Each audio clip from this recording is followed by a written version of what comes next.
অনেক দিন কাঁকড়া খাওয়া হয় না, তো এবার বাজার থেকে নিয়ে আসলাম আমাদের নদীর বড় বড় কাঁকড়া।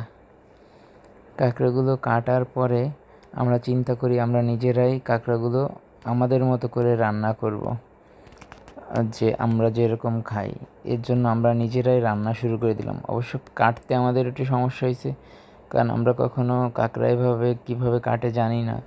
বাট কাটার পরে আমরা ইউটিউব দেখে দেখে তারপরে কাটা ব্যবস্থা করছি।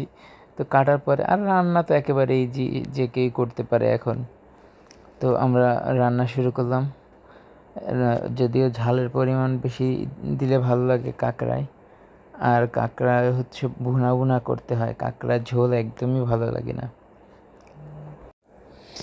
আমরা এর আগেও অনেকবার কাঁকড়ার ভিডিও দিয়েছি, তবে এক এক সময় এক এক রকমের রান্না হয়েছে কাঁকড়া।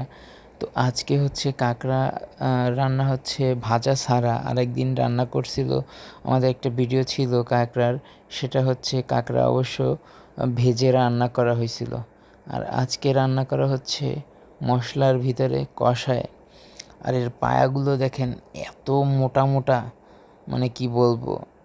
বিশেষ করে এই টাইমে কাঁকড়ার পাগুলো খুব মোটা মোটা আর হেলদি হয় খুব।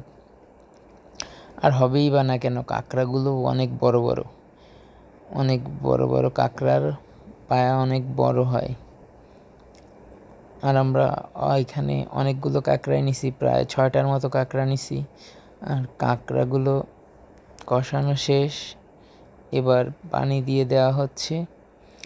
দারুণ একটা স্মেল বের হয়েছে, মনে হচ্ছে যে এখনই খেতে বসে পড়ি। বাট সিদ্ধ হতে অনেকটা সময় লাগবে, কারণ এই কাঁকড়াগুলো খুবই শক্ত, আর এর পায়াগুলো মোটা হওয়াতে এর ভিতরেও তো মশলা পৌঁছাইতে হবে। তো এই জন্য অনেক বেশি সময় জাল না করলে সিদ্ধ হবে না। তো অনেক বেশি সময় জাল করতে করতে কাঁকড়াগুলো এক পর্যায়ে রান্না করা শেষ।